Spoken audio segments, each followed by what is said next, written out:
하나님 말씀 함께 보겠습니다. 출애굽기 20장 17절 말씀이 되겠습니다. 다 같이 우리 함께 말씀을 읽겠습니다. 시작. 내 이웃의 집을 탐내지 말라. 내 이웃의 새나 그의 남종이나 그의 종이나 그의 소나 그의 나무나 무릇 내 이웃의 소유를 탐내지 말라. 계속해서 10계명 마지막 10번째 계명에 대해서 우리는 지금 배우고 있습니다.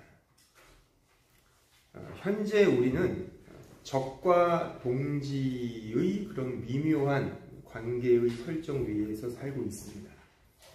내 편이냐 저쪽 편이냐라는 그런 관계 설정 말이죠. 이것은 우리가 인정하고 싶지 않지만 솔직한 우리의 본성의 민낯을 적나라하게 드러내는 그런 불편한 진실이라고 생각을 합니다. 나와 친한 동지가 있다면 분명 내 원수인 적군이 있는 형국이죠. 20세기까지 미국과 소련에 의한 그 양극화된 냉전 시대가 끝났다고 하지만 여전히 지금도 양극의 투쟁은 여전합니다. 극한의 대립 속에 지금도 여전히 전쟁 중이고 또한 여전히 그런 양대국은 끊임없이 전쟁을 벌이고 있고 또한 그 틈바구니에서 모든 나라들이 다 동일한 그런 분쟁과 결투와 투쟁 중에 있습니다. 또한 다들 아시겠지만 우리나라의 정세도 사실 좋지 않죠. 극과 극의 대치 속에 끊임없이 싸우고 있는 형국입니다. 저는 목사로서 이런 쯤에 이런 질문을 던져봅니다. 왜 이러한 적과 동지의 불화의 관계가 항상 존재하는가? 왜 우리는 여전히 서로 싸우고 헐뜯고 미워하고 가십하며 뒷담화를 치고 서로 못 잡아먹어서 안달하는가? 왜 우리의 현실에서는 이러한 불화에서 벗어나지 못하는가? 왜 우리의 관계에는 이렇게 항상 언제나 필연적으로 원수가 존재하는가? 성경은 이 부분에 대한 분명한 원인을 천명합니다. 인간 불화의 근원적 이유는 바로 죄 때문입니다. 인간이 타락하여 죄가 우리의 마음에 들어온 이후부터 우리는 서로 미워하게 된 겁니다. 그래서 창세기에 보면 아담이 자신의 배우자로 주신 그 하와를 처음 볼 때 이는 내 뼈 중에 뼈요 살 중에 살이라 그렇게 고백을 하지만 죄가 들어온 이후에 그 고백의 여운이 채 가시기도 전에 그 아내에게 모든 잘못을 다 뒤집어 씌우지 않습니까? 완전 불화의 극치를 보여주는 장면이죠. 그러니까 이제 인간은 사실 자기 자신만을 위해 사는 존재가 되었습니다. 자신을 위해 타인을 도구화하고 수단화합니다. 죄는 인간을 자기 욕망, 자기 사랑, 그 죄 자체로 살게 한단 말입니다. 이에 대해 야고보서는 이렇게 우리에게 말씀합니다. 야고보서 1장 14절을 보시면 오직 각 사람이 시험을 받는 것은 자기 욕심에 끌려 미혹되느니 그 욕심이 잉태한 즉 죄를 낳고 죄가 장성한 즉 사망을 낳느니라. 그러니까 죄의 죄됨이 인간의 욕망, 이 욕망이란 욕심이란 헬라어 단어가 에피뚜미아라는 단어인데 이 에피뚜미아의 히브리어 번역이 카마드입니다. 지금 제가 지난 시간에 설명했던 지금 오늘 본문 탐하지 말라 이 탐하다가 카마드라는 단어인데 이것의 헬라어 단어가 에피뚜미아입니다. 그러니까 동일한 단어라는 겁니다. 따라서 결국 죄는 자기 사랑, 자기 욕망인 것이죠. 제가 지난 시간에 이 자기 욕망을 설명하기 위해 그 철학자 스피노자의 하나의 개념을 제가 인용해 왔죠. 그 이 코나투스의 욕망, 이것이 바로 인간은 자신의 존재됨과 그 가치의 보존, 유지, 확장을 도모하는 그 자기 사랑의 충동, 아페티투스라 하는데 그런 충동이 우리 안에 있다는 것이고, 그것이 이 스피노자가 말하는 코나투스 욕망, 자기 자신을 위해 타인을 이용하고 도구화하는 자기 존재 확장을 가리켜 코나투스라고 저는 명명을 했습니다. 성경은 이것을 아주 간단하게 이게 죄다 그렇게 말씀을 한단 말이죠. 자신의 약함은 타인에게 이렇게 전가시키고 타인의 강함은 자신의 것으로 빼앗는 식의 그 도둑질, 이게 자기 사랑인 것이죠. 자기 욕망입니다. 끊임없이 그 욕망을 따라 항상 남의 것을 착취하고 빼앗고 정복하려고 합니다. 다시 말하면 남의 떡이 커 보이는 자기 기만적 욕망입니다.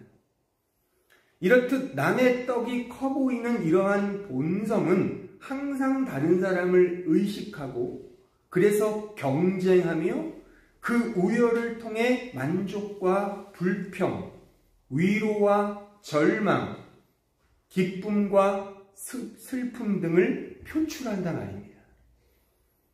지금 여러분들이 기쁜 이유가 있다면 솔직하게 다른 사람보다 좀 더 나은 삶을 살기 때문에 기뻐하는 것이 아닌가 싶고, 반면에 우리가 슬프고 괴롭고 힘든 이유는 다른 사람보다 덜한 삶을 살기 때문이 아닌가 싶은 겁니다. 제가 언젠가도 말씀드렸지만 만약 이 세상에 여러분 혼자 사신다면 많은 부분 슬픔과 걱정과 염려와 걱정 이런 것들은 좀 사라질 거라고 상상할 수 있죠. 왜요? 우리의 힘든 이유, 절망하고 혹은 기쁘고 위로받고 용기 얻고 혹은 좌절하고 실패하는 그 궁극적인 내면의 그 상태는, 그 이유는 다른 사람과의 대조를 통해 우열을 통해 갖게 되는 결과적 신성이다 라고 말하면 제가 너무한 이야기일까요? 만약 내 것이 10개 중에 2개를 가졌다면 나머지 8개를 가진 사람의 것을 빼앗고자 할 겁니다. 이게 남의 떡이 커 보이는 우리의 욕망 때문이겠죠. 그런데 내 것이 6개이고 나머지 4개가 있다면 그 4개를 가진 자의 것도 빼앗으려고 할 겁니다. 왜요? 남의 떡이 커 보이기 때문일 겁니다. 심지어 내 것이 9개고 나머지가 1개라도 그 1개조차도 빼앗고 싶은 게 인간의 욕망일 겁니다. 왜요? 남의 떡이 커 보이기 때문입니다. 그러니까 만족할 줄 모르는 자기 사랑의 존재, 그래서 끊임없이 타인의 것을 빼앗으려는 이러한 욕망, 이게 죄의 본성이라는 겁니다. 생각해 보세요. 과연 이 세상에서 만족하는 부자 보신 적 있으세요? 만족하는 부자. 만족을 모르는 존재는 인간뿐이라는 거 아십니까? 모든 육식 동물 중에 거의 대부분 자신의 먹을 것을 미리 쟁겨놓거나 챙기거나 저장해놓거나 저축하는 육식 동물 보셨습니까?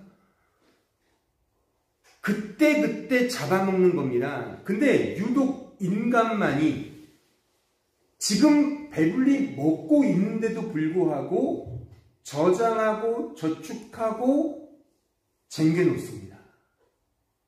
그렇잖아요. 인간밖에 저축을 안 한다니까요. 지금 내가 오늘 하루 배불리 먹어도 냉장고에 다 쟁겨 놓으시잖아요. 그렇죠? 이게 인간의 자기 욕망과 자기 사랑 본성의 한 표현이라 그겁니다. 인간이 가진 본성적 죄는 그래서 자기 욕망, 끊임없이 남의 떡이 커 보이는 그런 죄된 렌즈를 끼고 이 세상을 살아간다는 것입니다. 그래서 하나가 안 되는 겁니다. 남의 것을 빼앗아야 하기 때문에 자신의 그 코나투스적 자기 욕망을 채우기 위해 그 욕망의 대상으로 타인을 규정해야 되거든요. 그래서 우리는 타인을 도구화하고 수단화하지 사랑할 목적, 그 대상으로 삼지 않는다는 겁니다. 이게 제가 목사로서 성경을 통해 보는 이 세상의 풍조이고 사상이고 내용입니다. 그런데 여기에서 우리 예수 믿는 신자들에게 성경은 이렇게 말씀한다 그겁니다. 자, 마태복음 10장 34절 이하를 보시면 내가 세상에 화평을 주러 온 줄로 생각하지 말라. 화평이 아니요 검을 주러 왔노라. 내가 온 것은 사람이 그 아버지와 딸이 어머니와 며느리가 시어머니와 불화하게 하려 함이니 사람의 원수가 자기 집안 식구리라. 우리 신자가 이 부분에 대하여 고민하는 것은 뭐냐면 이 자기 사랑의 욕망이 얼마나 무서운지를 이 말씀을 통해 확인하는 겁니다. 즉 세상은 소위 사랑을 구가하고 사랑의 가치를 높이지만 그래서 소위 혈연으로 맺어진 그 가족이라는 개념만큼은 그 공동체만큼은 가장 최고의 순수한 사랑이라고 말하지만 성경은 그것마저도 실상 자기 욕망의 진열장에 불과하다고 지금 냉정하게 진단하고 말씀하고 있다는 사실입니다. 우리의 솔직한 자기 사랑은 이 자식 사랑은 자기 사랑의 한 축에 불과하고 인간의 부모 사랑조차도 사실 자기 사랑의 한 면에 불과한 것입니다. 부부 간의 사랑조차도 자기 사랑의 이 프로젝션, 투영에 불과하다 그겁니다. 그러니까 여러분들이 사랑을 많이 하시긴 하지만 그 사랑의 내면에는 결국 자기 사랑의 프로젝션에 불과하다는 사실을 성경을 통해 마음에 가지셔야 합니다. 그러니 가족 관계도 이러한데 직장 내 동료 간 심지어 교회에서의 교우 간의 교제와 사랑마저도 실상은 자기 사랑과 욕망의 현현에 불과하다라고 말한다면 제가 또 너무한 이야기이겠습니까? 인간관계에 있어서의 불화가 결코 멈추지 않는 이유는 남의 떡이 커 보이는 그 자기 사랑의 기만적 욕망 때문에 그러한 겁니다. 모든 관계를 통해 인간은 자기 존재와 그 가치의 보존, 확장, 성취, 자랑의 수단으로 도구화한다. 이것이 코나투스적 자기 욕망이다 그겁니다. 저의 이런 설명이 너무 과하다고 생각할지도 모르겠으나 하지만 성경의 진단과 설명은 분명합니다. 저는 또한 여러 모양으로 그 증거를 제시할 수도 있습니다만 시간 관계상 여기서 갈무리를 짚고 더 알고 싶거나 따지고 싶은 분이 있으시면 끝나고 교무실로 오시면 될 것 같아요. 차치하고. 그런데 성경은 이런 우리에게 이렇게 말씀한다는 것도 아십니까? 자, 마태복음 5장 43절 이하를 보세요. 또 내 이웃을 사랑하고 내 원수를 미워하라 하였다는 것을 너희가 들었으나 나는 너희에게 이르노니 너희 원수를 사랑하며 너희를 박해하는 자를 위하여 기도하라. 이웃의 것을 탐내지 말고 뿐만 아니라 그 원수까지도 사랑하고 그를 위하여 기도하라라는 말씀까지 우리에게 주신다는 사실입니다. 제가 이 십계명을 설교하면서 말씀을 드렸어요. 십계명의 두 돌판이 있죠. 첫 번째, 두 번째 돌판, 두 돌판이잖아요. 한쪽 면에 5개 계명, 한쪽 면에 5개 계명이 주어졌고 5개는 서로 하나씩 쌍을 이룬다. 패러렐리즘 된다고 제가 말씀을 드렸고 요 5개는 정확하게 마태복음 5장에 나타나 있는 그 예수님의 율법의 재해석의 5개 계명과 또한 정확히 일치합니다. 그래서 근데 그렇게 보시면 정확해요. 그러니까 요 2번째 돌판의 5번째 마지막 요 계명, 탐내지 말라의 계명이 마태복음 5장 예수님의 그 해석, 율법 해석의 계명 5번째 계명과 똑같이 일치한다는 거예요. 그게 지금 읽은 이 말씀입니다. 그러니까 탐내지 말라의 요 10계명의 계명은 내 이웃을 사랑하고 원수를 사랑하고 그를 위해 기도하라 요것과 정확하게 일치하는 계명이라는 사실입니다. 그러니까 이 탐내지 말라의 적극적 계명이 원수를 사랑하고 그를 위하여 기도하라라는 요 메시지라 그겁니다. 자, 그러면 우리는 이제 원수까지도 사랑해야 하고, 그러니까 탐내는 것뿐만 아니라, 그러니까 탐내지 마는 것뿐만 아니라 원수를 사랑하고 그를 위해 기도해야 되거든요. 그러면 이게 어떻게 가능합니까? 어떻게 가능합니까? 이것은 우리가 노력해서 이렇게 되는 문제가 아닙니다. 이렇게 코나투스의 욕망이 원수까지도 사랑하는 욕망으로 바뀌게 되는데 그 바뀌게 하시는 분이 하나님이다 그겁니다. 내가 막 열심히 노력해서 안 나오는 욕망 가지고 이웃을 사랑하고 원수까지 사랑하고 그를 위해 기도하는 게 아니라 하나님이 코나투스적 욕망을 가진 우리들을 원수까지도 사랑하고 그를 위해 기도하는 그것으로 우리를 바꾸어 주신다는 사실입니다. 그래서 이러한 바꿈의 역사가 은혜의 역사다 그겁니다. 전 이것을 조금 쉽게 좀 현대 용어로 바꾸어 설명해 드리면 이러한 변화되는 역사를 가리켜 욕망 제거 프로젝트라고 명명하고 싶은 겁니다. 욕망 제거 프로젝트. 코나투스의 욕망을 제거하고 이웃을 사랑하고 원수까지 사랑하는 그 욕망, 사랑의 욕망이죠. 똑같은 단어예요.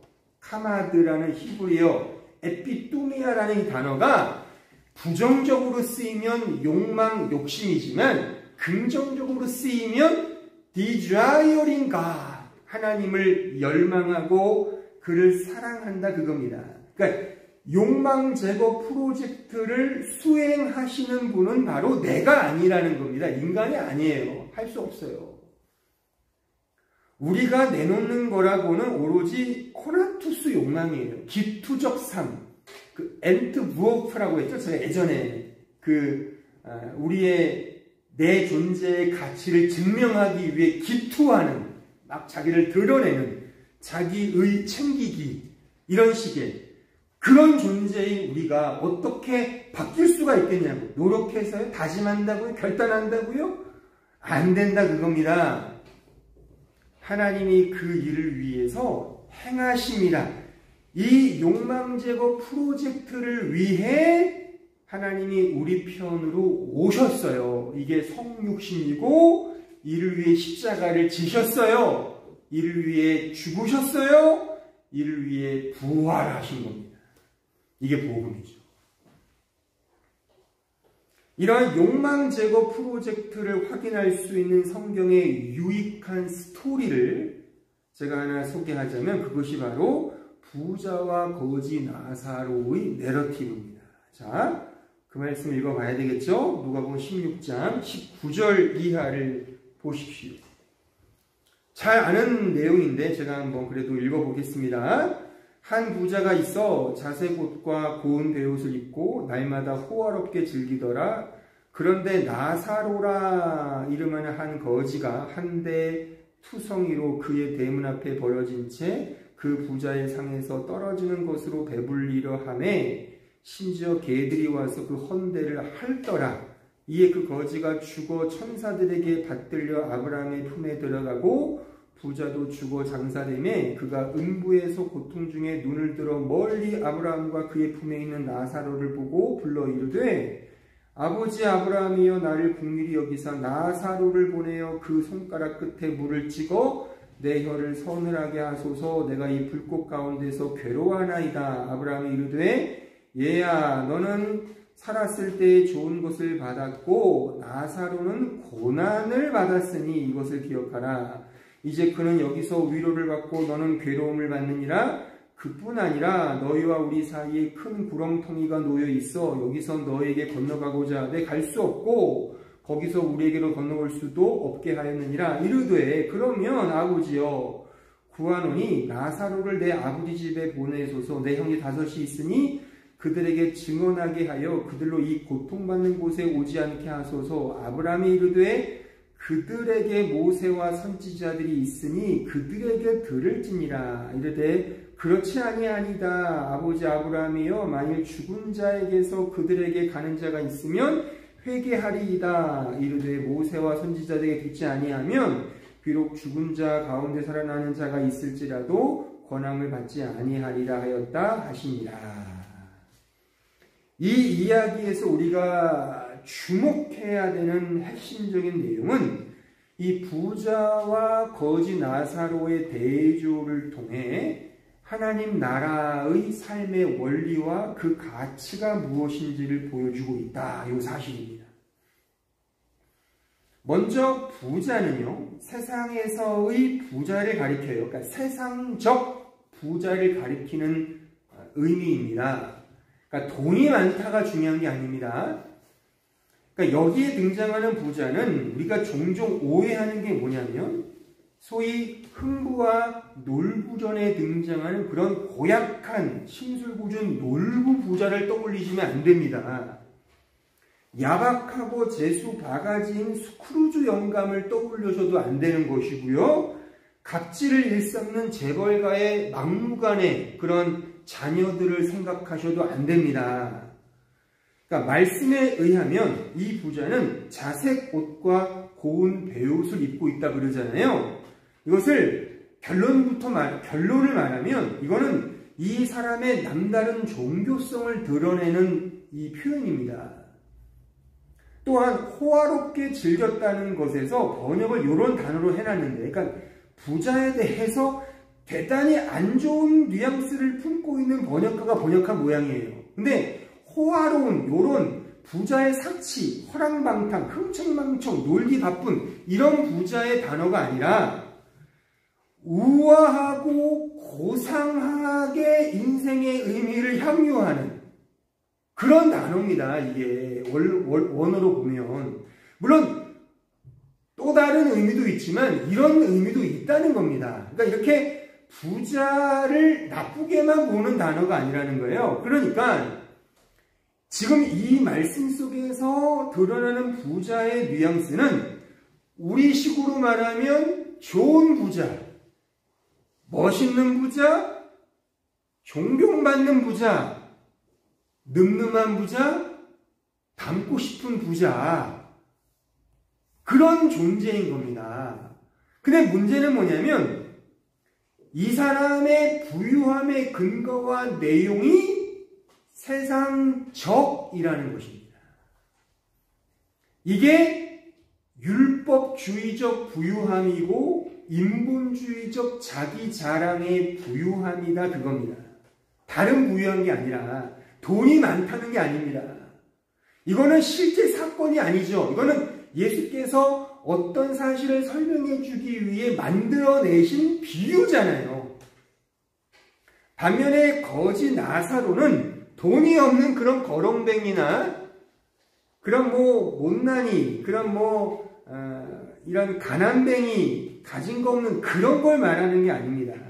여기에 거지라고 번역된 헬라어 단어가 이 푸토코스라는 단어예요. 푸토코스는 제가 여러 번 말씀드렸지만 이 푸토코스라는 헬라어 단어는 절대 빈곤을 말하는 거예요. 그래서 마태복음 5장에 심령이 가난한 자는 복이 있다의 그 가난함이 푸토쿠스인 거예요. 상대적 가난이 아니라 나는 쟤보다 좀 못 가져서 그런 가난과 그런 약간 좀 궁핍이 아니라 절대 빈곤. 이게 푸토쿠스란 단어거든요.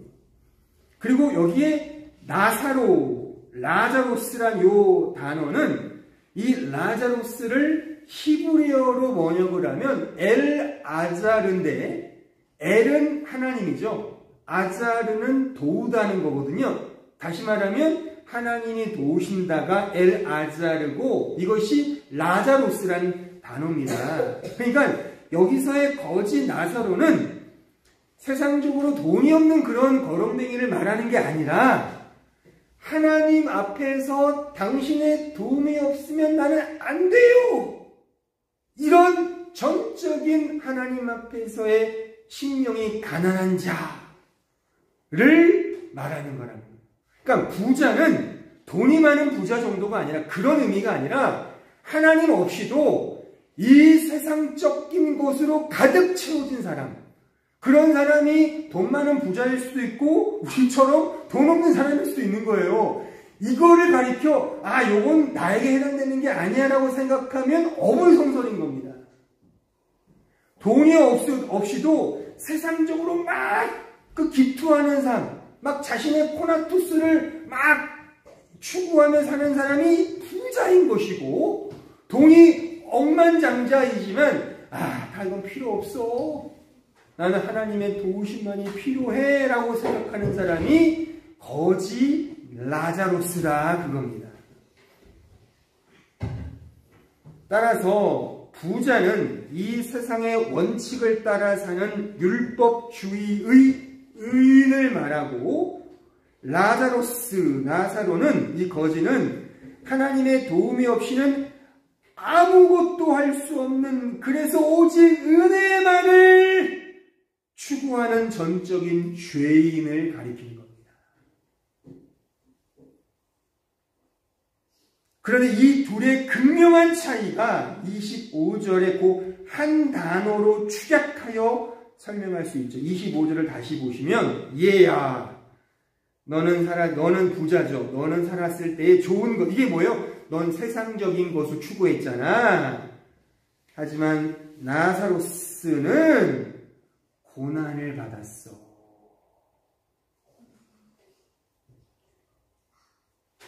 부자는 세상의 원리를 따라 살았으나 그래서 세상적으로 부유한 자로 칭송을 받았으나 나사로 거지는 고난을 받았다 그겁니다.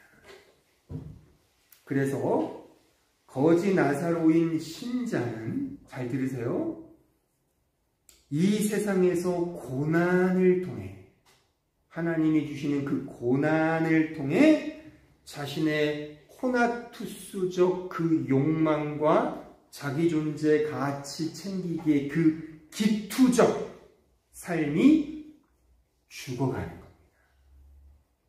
하나님이 그렇게 우리를 자기 부인의 삶으로 고난을 통해 끌고 가시는 거예요. 그래서 고난, 하나님 우리 신자에게는 반드시 고난을 주십니다.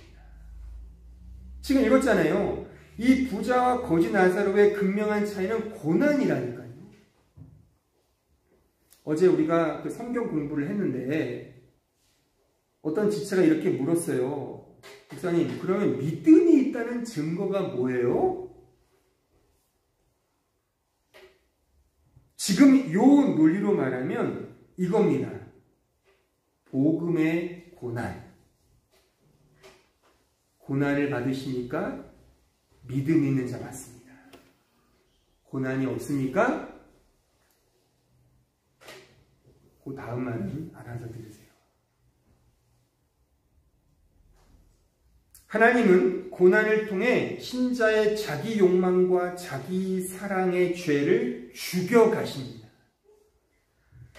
그래서 하나님이 사랑하는 자에게는 그를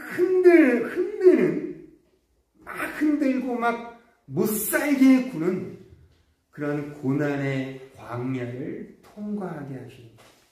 신명기 8장 1절 이하를 보세요.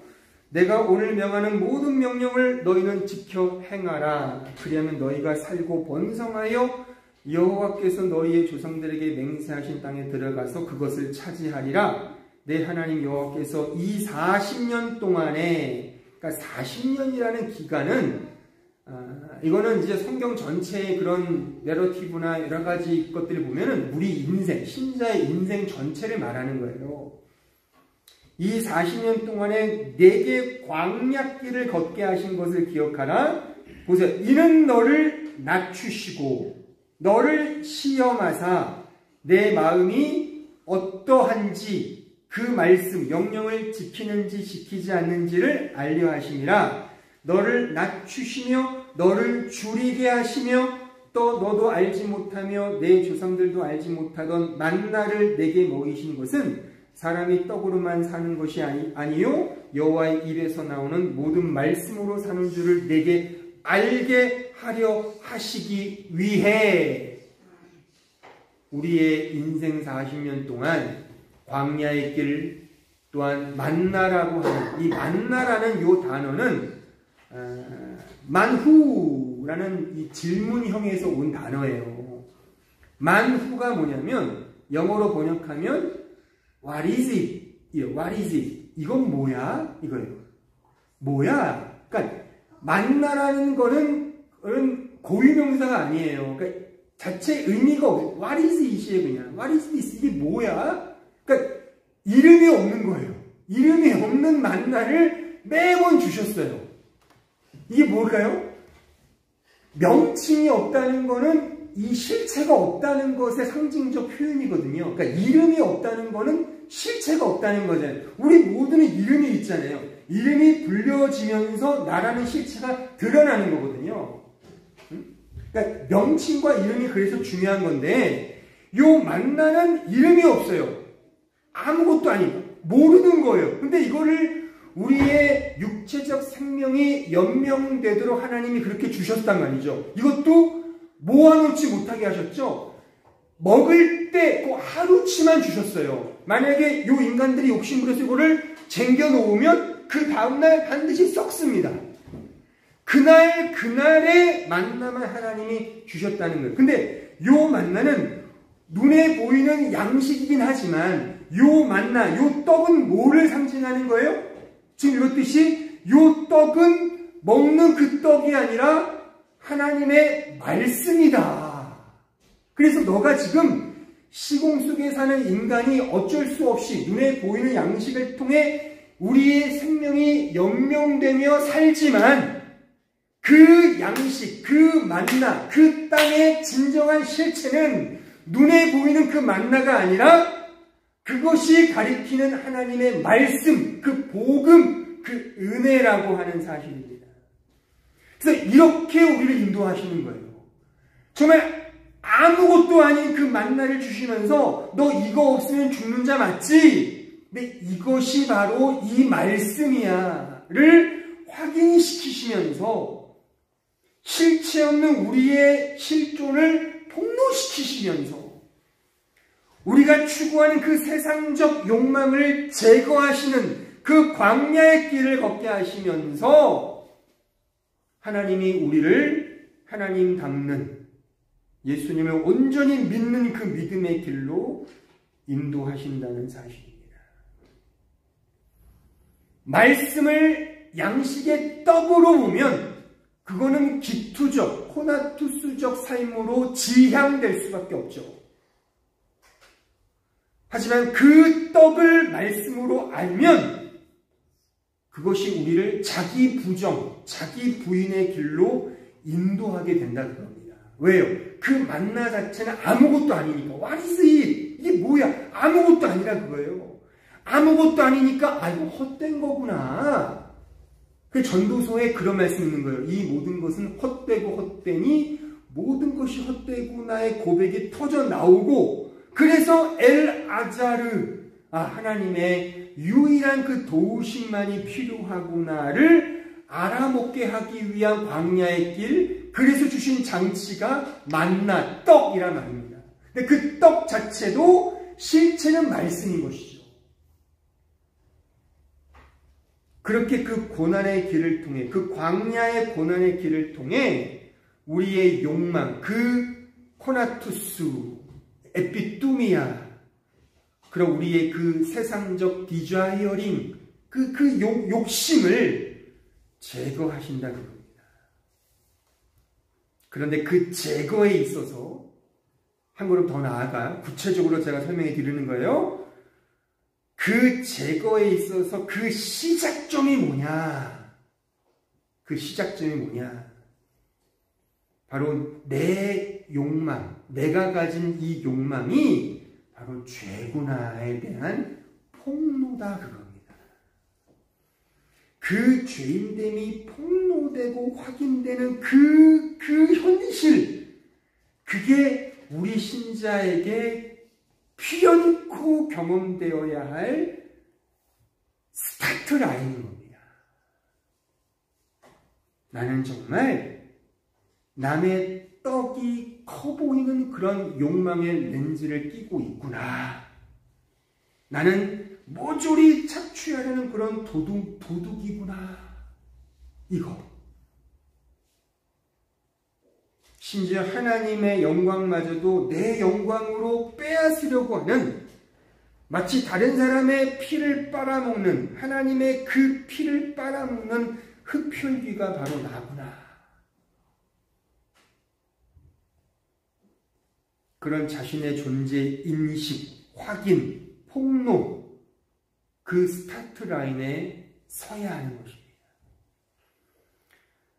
그런데 이렇게 서지 못하는 이유는 남의 떡이 커 보인다는 이런 표현을 우리가 일반적으로 들으면 다들 거부해요. 나는 그렇지 않아. 내가 얼마나 다른 사람들을 위하는데, 나는 구제도 하고 선한 행위도 많이 하고 그런 윤리적 도덕적 가치가 얼마나 투철한데로 율법으로 도색하거나 카바치면 망하는 길로 가는 겁니다. 근데 제가 자꾸만 말씀드리는 거는 이 시대의 기독교가 이렇게 복음 앞에 세워서 나의 욕망을 폭로시켜서 너무 쓰리고 아픈 지경으로 가게 하기보다 당신은 잘하고 있어요. 서로 얼마나 박수 칩시다. 이렇게 지켜 세우는 그 율법으로 치장해 놓으니까 이런 복음이 들어갈 구멍이 없는 거야.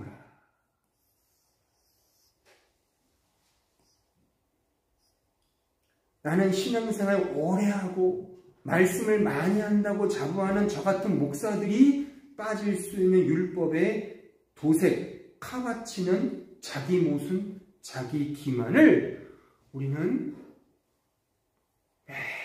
매번 성찰해야 되는 이유가 여기입니다. 교묘히 피하지 마십시다. 지금 이 설교는 그 누구에게 하는 말이 아니라 우리 자신에게 해야 하고 들리고 받아들여야 하는 하나님의 준엄한 말씀입니다. 그 죄인됨과 나의 그 코나투스적 욕망이 폭로되는 그 자리에 서야 합니다. 제가 매 주일마다 언급하듯이 우리 모두는 나를 위해 살잖아요. 지금 내 욕망을 위해 사는 거 맞잖아요. 근데 이게 나쁘다가 아닙니다. 이거 자체를 인정하자는 겁니다. 저의 설교의 핵심은 인정하자는 거예요. 근데 그 인정하는 데 있어서 조금 더 부연을 하자면 이성적이고 합리적인 차원에서 인정하는 차원을 넘어서서 그 인정이 이제 오히려 하나님의 은혜의 복음을 더 받아들이는 쪽으로 가자는 겁니다.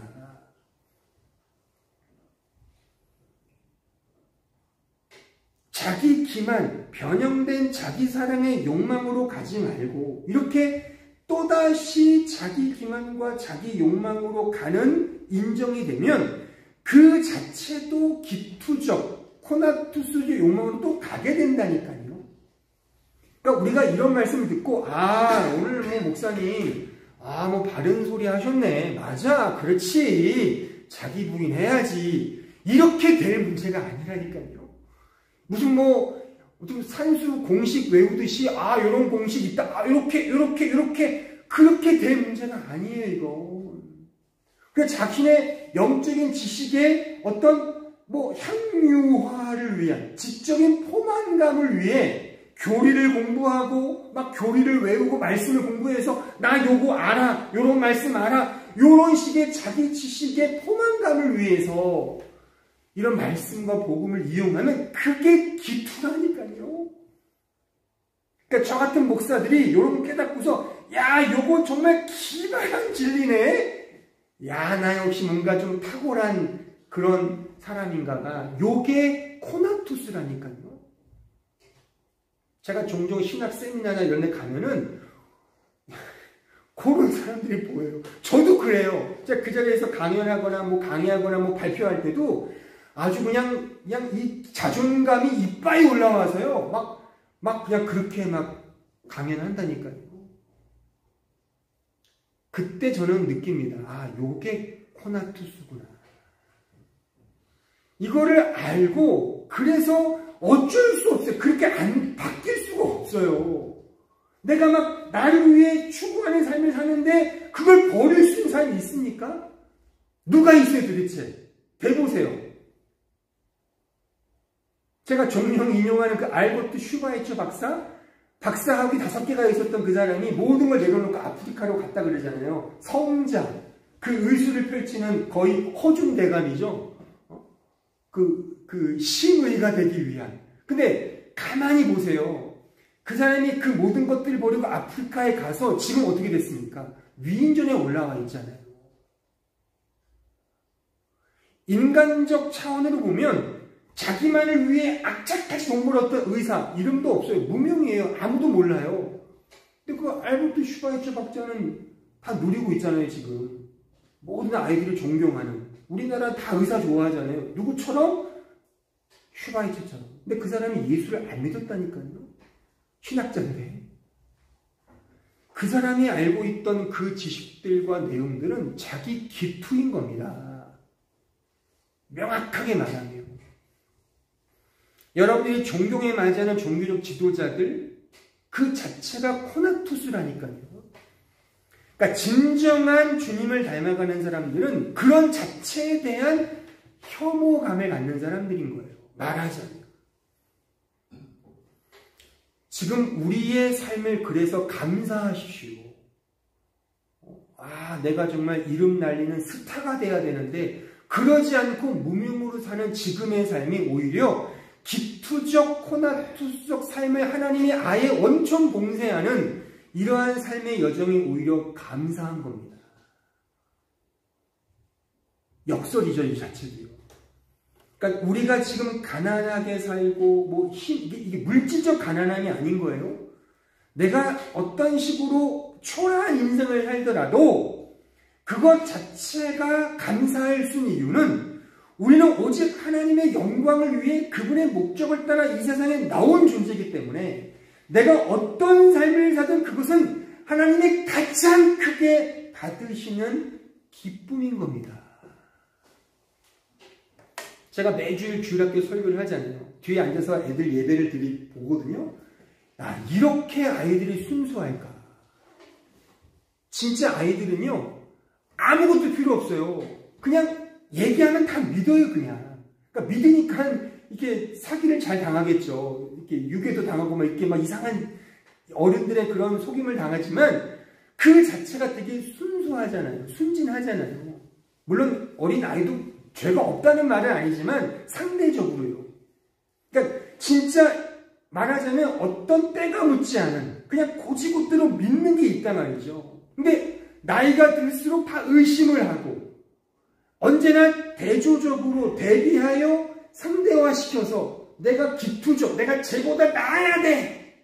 쟤보다 내가 뛰어나야 돼. 그렇게 열심히 공부하고 경력 쌓고 그렇게 되는 거 아닙니까? 근데 그러한 것들이 세상적이라면 대충 오케이. 그럴 수 있죠. 하지만 이 기독교 신앙생활의 영역마저도 그렇게 이해한다면 이게 도대체 뭡니까 이게? 내가 쟤보다 믿음이 좋다는 거를 증명해야 되는 이 교회의 상황이 이게 뭐냐고요 이게? 아 우리 교회는 1년 예산이 이 정도예요. 이렇게 많이들 모여요. 엄청나게 사회 영향을 끼치고 있어요라는 게 왜 교회가 내세워야 될 직명이냐 그겁니다. 예? 우리 다 그렇게 이해를 하잖아요. 이 자체가 코나투스라 그겁니다. 이게 탐심이에요, 이게. 근데 우리 안에 다 그런 게 있잖아요.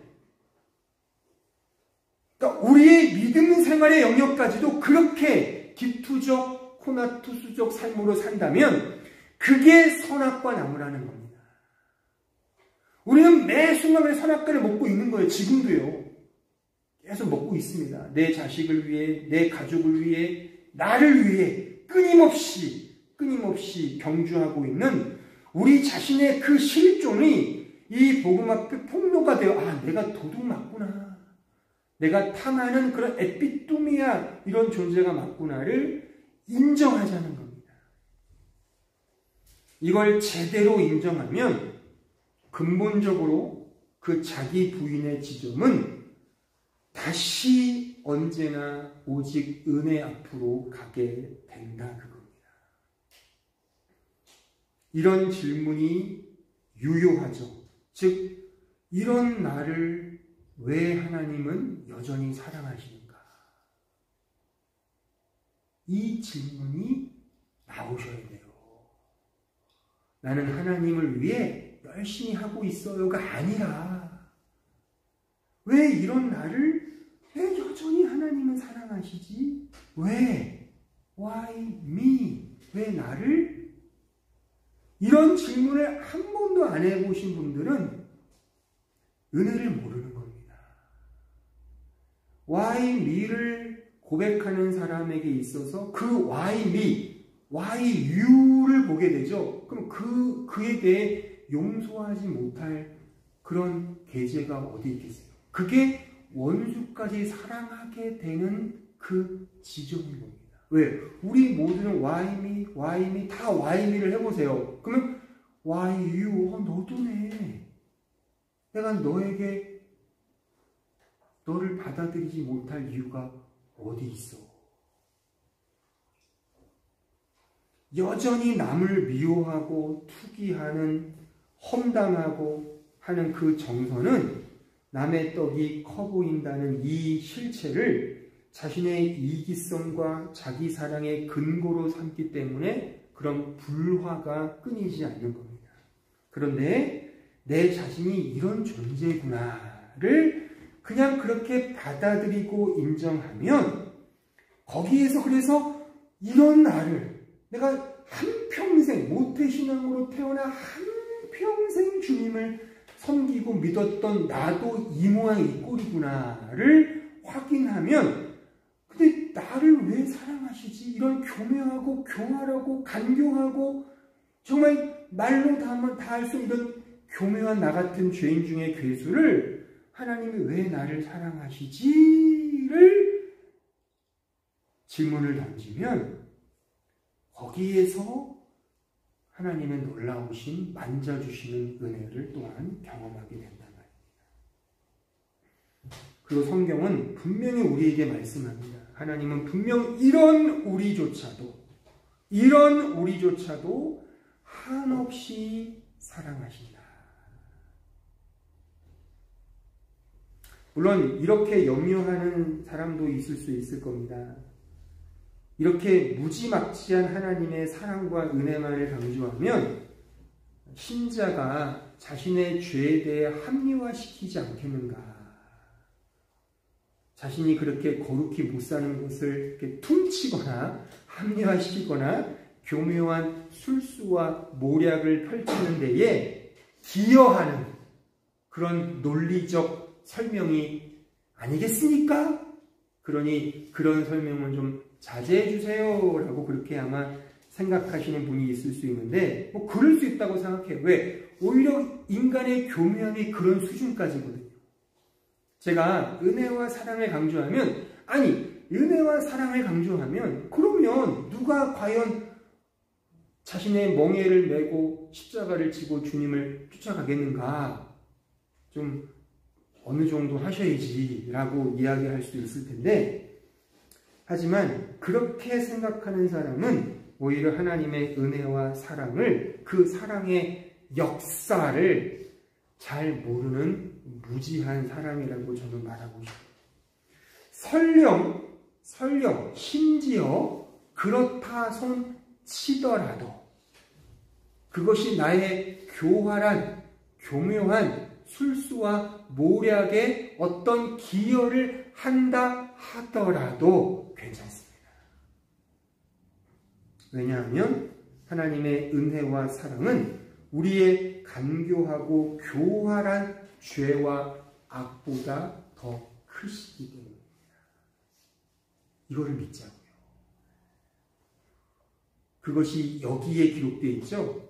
로마서 8장 38절 이하를 보세요. 내가 확신하노니 사망이나 생명이나 천사들이나 권세자들이나 현재 일이나 장래 일이나 능력이나 높음이나 깊음이나 다른 어떤 피조물이라도 우리 주 그리스도 예수 안에 있는 하나님의 사랑에서 끊을 수 없으리라. 이 말씀을 진정 하나님의 확고한 사랑의 말씀으로 믿을진데 무엇이 걱정이며 염려겠습니까? 따라서 우리가 이제 고민하고 성찰할 것은 내가 이런 말씀조차도 내 욕망과 내 사랑의 확장으로 삼고자 하는 여러분들의 그 죄된 속성을 확인하자는 겁니다. 어떤 말씀을 제가 드려도 여러분들은 다 자기화시키잖아요. 이게 인간의 육체를 가지고 있는 인간의 한계라니까요. 그러니까 저는 인간을 그래서 신뢰하지 않습니다. 이거는 여러분들이 뭐 관계에 있어서 그 사람을 사랑하지 않는다는 것이 아니라 내 자신이 그렇잖아요. 당신은 결코 십자가를 질 수 없습니다. 어디를 가시든지 나는 당신을 따르렵니다. 했던 그 수제자, 로마 캐톨릭의 1대 교황이라고 하는 그 베드로가 쏙 주님을 3번 부인하지 않습니까? 그게 우리라니까요. 그러니까 요 사실을 인정하자는 겁니다. 나는 여전히 죽을 때까지 나만을 근거할 겁니다. 나만을 위한 욕망과 사랑으로 살 겁니다. 근데 그럼에도 불구하고 그런 나를 사랑하시는 하나님의 은혜를 더 압도적으로 사유하자는 겁니다. 그렇게 되면 내가 하나님의 사랑을 사유하고 소유하는 것 이상으로 하나님의 인격적인 사랑이 나를 이끌고 있다는 그 팩트가 나의 실존과 나의 형편이 어떠하든지 상관없이 나를 가장 안전하고 안락한 그 은혜의 삶으로 인도하실 겁니다. 이거를 신뢰하고 믿자는 겁니다. 그러니까 믿음은 나를 근거하는 게 아닌 거예요. 그래서 내가 믿습니다 하는 게 아니라는 거예요. 우리의 믿습니다는 흔들려요, 언제나. 그래서 예수님께서 말씀했잖아요. 내가 올 때 너희에게 믿음을 보겠느냐. 이 뭐예요? 반언법이죠? 너희들에게 믿음이 없어. 내 믿음인 거야. 오늘의 결론입니다. 하나님은 우리를 남의 떡이 아닌 하나님의 떡인 말씀을 더 사랑하게 만들어 가십니다. 이를 위해 진짜 남의 떡을 사랑하는 내 자신의 죄인됨이 폭로되게 하시는 겁니다. 이게 첫 번째 중요한 포인트예요. 나는 언제나 남의 떡을 희구하고 있구나. 저거를 내가 얻어야 되는데 이렇게 말이죠. 이렇게. 이게 우리의 본성이, 이게 폭로가 되는 거예요. 근데 이거를 율법으로 카바치면 안 돼요. 요 속성을 가리기 위해 내가 뭔가 하나님을 위해 섬기는 차원을 율법으로 포장해버리면 망하는 겁니다. 유대인들이 율법으로 포장해버렸죠. 예수를 죽였잖아요. 그러면 안 되는 거예요. 그러니까 어제 질문 중에 또 이런 질문도 있었어요. 좀 우리의 믿음이 약하니까 예수님께서 좀 지금이라도 한 번쯤 오시면 좋지 않을까. 오시면 좀 뭔가 이렇게 반짝, 이분이 메시아야, 와, 이분을 가시적으로 보이면 정말 잘 따라가지 않을까라는 그런 질문을 했어요. 근데 제가 그랬어요. 과연 그럴까? 예수님이 오시면 진짜 다시 성육신 하시면 잘 믿을까? 분명한 사실이 있죠. 예수께서 2000년 전에 오셨을 때 어떻게 했어요? 어떻게 됐어요? 사람들이 예수를 죽였다니까요. 지금 예수님이 오시면 여러분들이 예수를 죽입니다. 그리고 예수님이 오신다는 것 떠나서 지금도 예수님을 죽이고 있지 않나요? 늘 자기 욕망을 살아가는 그 죄가 예수님을 매 순간 죽이는 경우거든요. 요건 제가 다음 주에 갈라디 2장 20절 말씀을 가지고 제가 설명해 드릴 텐데, 지금도 계속 예수를 죽이고 있는 형국이 지금인 겁니다. 물론 역사적 예수의 십자가는 단회적으로 섰지만 날마다 우리가 십자가를 경험한다는 차원에서 그 실존적이고 실질적인 적용에 있어서는 날마다 예수를 죽이고 또한 내가 살고 죽이고 사는 이 과정의 연속 아닙니까? 그런 의미에서 예수가 지금 오신다고요? 반드시 우리는 그 예수를 죽입니다. 제가 어제 그랬어요. 우스갯소리로 예수님이 당시에 그 창녀들과 술 마시고 막 그랬잖아요. 막 안식일 날 막 밀 베어 먹고 그 율법을 어긴 거거든요. 그래서 그 바리새인들이 쟤는 뭐야 도대체? 쟤가 뭔데 무슨 통뼈야? 왜 저런 짓을 해? 안식일 날. 그 죽였단 말이죠. 그러면 지금 제가 오늘 예배 끝나고 이렇게 우리 한번 저기 호프집에 가서 한 잔씩 합시다. 거기에 이상한 여자들을 데려다가 야, 한 잔씩 따라가. 그러면 여러분들 저를 어떻게 볼 것 같아요? 안 되겠어. 파문을 시켜야 될 것 같아. 파문. 목사, 문송수. 그러지 않을까요?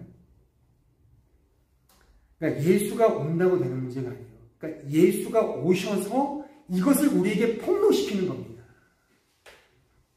그래서 율법으로 카바치려고 하지 마시고 그대로 인정하세요. 그러면 거기서 격발되는 질문 하나. 왜 나를 여전히 사랑하시지? 이 질문으로 가야 돼요. 그래서 여기에 다시 정답이 사랑이구나. 도저히 인간적으로 납득이 되지 않는 하나님의 사랑, 이해가 되지 않는 사랑, 도저히 이해가 되지 않는 사랑이구나. 그 사랑에 끌려가는 겁니다. 그게 끌려갈 때 거기서 나를 이렇게 사랑했는데 내가 너의 그것까지 사랑하지 못하겠니? 똑같은 죄인이잖아. 괜찮아. 나도 너였으면 똑같이 그 집 했을 거야. 다 똑같은 죄인이야. 거기서 용서가 격발되는 거잖아요. 그러니까 상대를 이제 도구와 수단으로 보지 않고 그를 하나의 인격으로 보죠. 어떤 인격? 죄인의 인격으로. 그렇게 보면 그 안에서 진정한 화목이 이루어지는 거예요.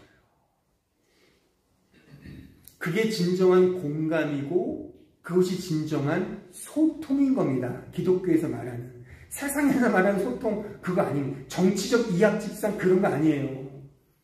진짜 내가 죄인 중에 괴수임을 알고 나를 왜 여전히 사랑하시는가의 질문이 격발되면 거기에서 why me, why me, why me, why you 우리 똑같은 죄인이구나. 그 공감 속에 진정한 용서와 진정한 그를 위한 기도가 나오죠. 하나님, 저 정말 죄인 맞아요. 못합니다. 하나님 도와주세요. 저 아무개 저 사람도요. 하나님 똑같은 우리 다 그런 존재인데 저 사람을 위해 기도하니 하나님 저 영혼을 불쌍히 여겨주시고 은혜를 베풀어 주세요라는 그를 위한 기도가 안 나오겠습니까? 이게 오늘 연결되는 원수까지 사랑하고 그를 위해 너를 박해하는 그를 위해 기도하라. 우리를 박해하는 사람은 어떻게 인간적으로 기도할 수 있어요? 근데 똑같잖아요. 우리도 누구를 박해하잖아요. 다 누구를 욕하지 않아요, 지금? 네? 그렇잖아요. 다 서로 모여서 누구 수술보내 보잖아요. 그런 내 실체를 거울로 보면 누가 뭐라 그런다. 나도 너였으면 똑같았어. 너는 그렇게밖에 욕을 안 했구나. 나였으면 이렇게까지 확 그냥 쌍욕을 할 텐데, 야, 너는 정말 나보다 낫다. 그런 마음에 나를 욕하는 그 사람을 위해 기도해 줄 수 있는 거. 그러니까 요 말씀이 그냥 엉뚱한, 이거는 어떻게 이걸 할 수 있어가 아니라 실제 할 수 있다니까요. 실제 이것을 실천할 수 있는 근거는 뭐예요? 여러분들이 이수주님을 폭로당할수록 이것을 할 수 있는 실천이 우리 안에서 실제 격발되는 겁니다. 저는 그렇다고 확신합니다. 그래서 우리 기독교만이 유일하게 사랑할 수 있는 공동체인 거예요. 왜요? 이걸 알잖아요. 어떤 종교, 어떤 데도 이런 진리 없습니다. 어떤 종교 철학 다 올라가는 거예요. 위로 올라가는 건데 우리 기독교만은 올라가는 게 그 방향성이 반대죠. 내려가는 거예요. 하강, 내려가는 거예요. 더 단계가 내려가는 거예요. 더 많이 나의 죄된 그 꼴을 아는 겁니다. 그 지름까지 내려가서 정말 나는 하나님의 은혜 없이는 아무것도 할 수 없구나. 그렇게 되면 거기에서 진정한 탐심 정도가 아니라 탐심에 대한 것이 아니라 영혼을 사랑하고 원수를 사랑하고 그 원수가 나를 박해하는 그를 위해 기도해 줄 수 있는 그 수준까지 우리가 경험하게 되는 겁니다. 아무쪼록 이 일을 위해 우리에게 고난의 광야를 허락하신 그 하나님을 온전히 신뢰하며 그 고난의 정점인 그 은혜의 십자가를 바라보며 그래서 그 십자가를 내가 지는 거예요. 그러니까 십자가는 하나밖에 없어요. 예수의 십자가를 우리에게 함께 짊어지게 하시는 겁니다. 그래서 그 십자가 안에서 정말 오롯이 예수의 은혜만을 붙들고 한 걸음 한 걸음 살아내는 것이 우리의 믿음의 여정인 것입니다. 기도하겠습니다.